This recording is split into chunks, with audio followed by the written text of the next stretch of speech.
অলিম্পিকের আগে প্যারিস থেকে উচ্ছেদ করা হলো শতাধিক অভিবাসী। শিশুদের ওপর নেতিবাচক প্রভাবের আশঙ্কা। বিশ্ব ক্রীড়ার সবথেকে বড় আয়োজন অলিম্পিক গেমসের ৩৩তম আসর এবছর বসতে যাচ্ছে ইউরোপের দেশ ফ্রান্সে। বিশাল এই আয়োজন শুরুর মাত্র ১০০ দিন আগে প্যারিস পুলিশ দক্ষিণ শহরতলির ভিত্রি সুর সেইনে একটি বড় অভিবাসী বস্তি উচ্ছেদ করেছে। পরিত্যক্ত বাস কোম্পানির একটি অফিসে গড়ে ওঠা এই অস্থায়ী শিবিরে প্রায় ৪৫০ অভিবাসী বসবাস করতেন, যাদের মধ্যে বেশিরভাগই যুবক, তবে কিছু মা ও ছোট শিশুও বসবাস করতেন সেখানে। মানবাধিকার গোষ্ঠীগুলো জানিয়েছে সেখানকার বেশিরভাগ অভিবাসীর বৈধ কাগজপত্র ছিল এবং তারা সামাজিক বাসস্থান বরাদ্দের অপেক্ষায় ছিলেন।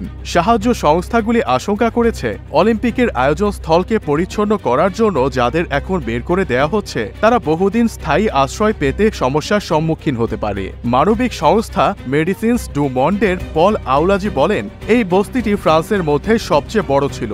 অলিম্পিকের কারণে এক বছরে এর আকার দ্বিগুণ হয়েছে। কর্তৃপক্ষ জানিয়েছে যে উচ্ছেদ অভিযান কয়েকদিন ধরে চলবে। বুধবার প্রায় ৩০০ জনকে জোরপূর্বক সরিয়ে নেওয়া হয়েছে।